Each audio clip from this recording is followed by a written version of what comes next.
October the 21st, 1978.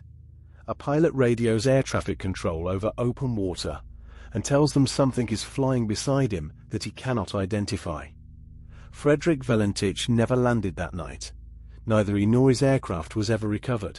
The official finding, to this day, is simply cause not determined.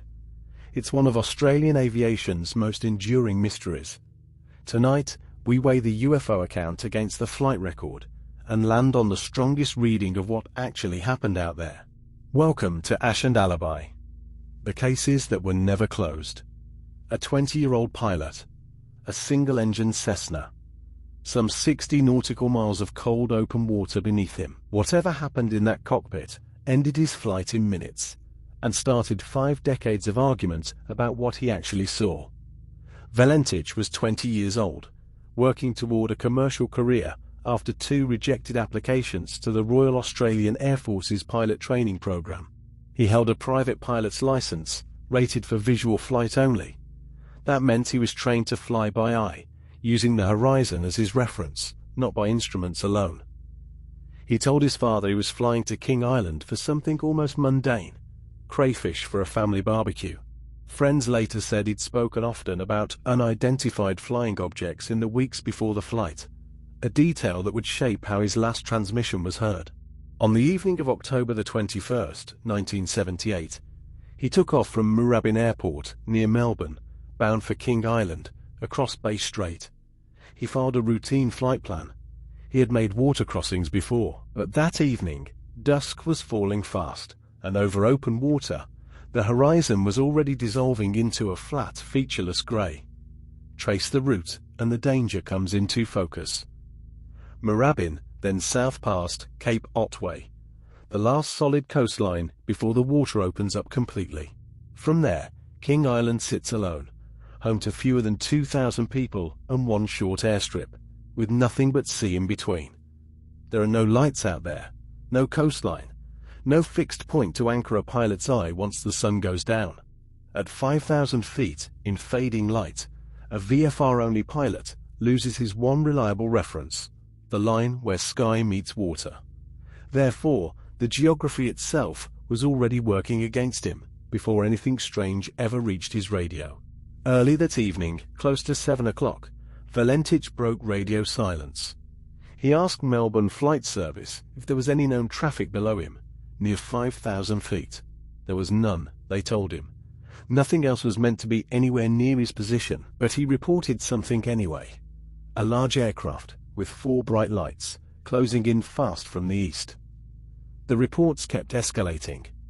The object was toying with him, he said, passing at speed, then circling back, a long shape, with a shiny metallic surface, and a green light he couldn't place. Then he told Melbourne it was hovering directly above his aircraft, and, in his own words, it's not an aircraft.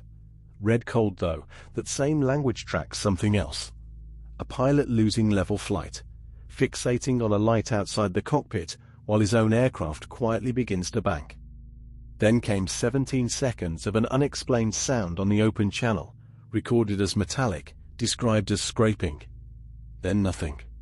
Melbourne Flight Service called his call sign, Delta Sierra Juliet, again and again. No answer ever came back. No radar station had been tracking him.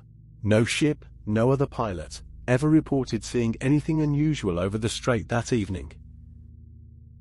If a moment like that still unsettles you the way it unsettles us, that's exactly why the like button is worth a tap right now.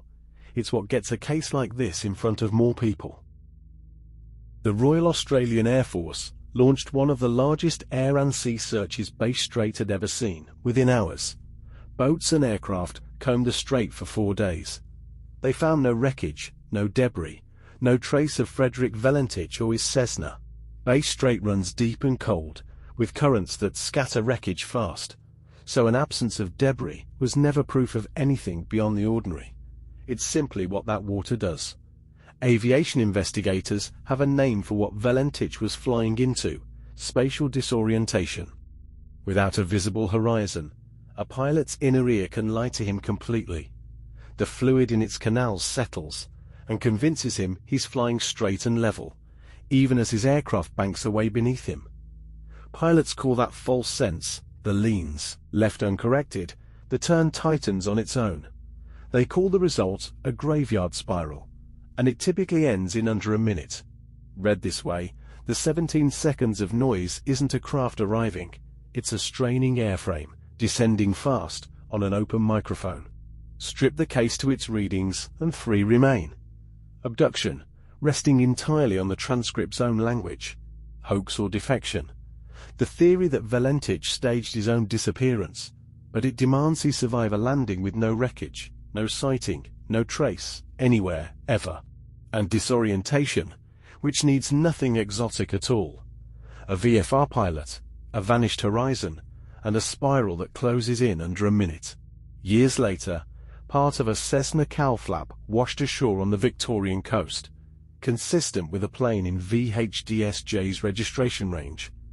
But investigators could never conclusively match it to Valentich's aircraft.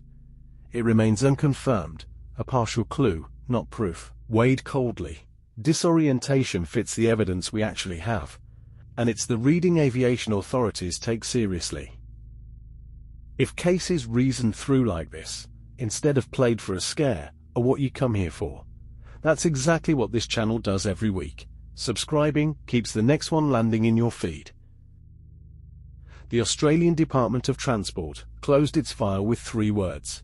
Cause, not determined. Not solved. Not a hoax confirmed. Not contact confirmed. Simply unknown, on the record, to this day. Frederick Valentich was 20 years old, and he wanted to fly for the airlines.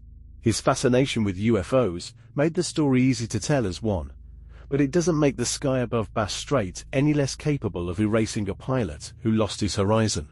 Instead, he became the case that taught a generation of pilots why that horizon matters more than instinct. The ocean didn't solve this mystery. It just kept the evidence for itself.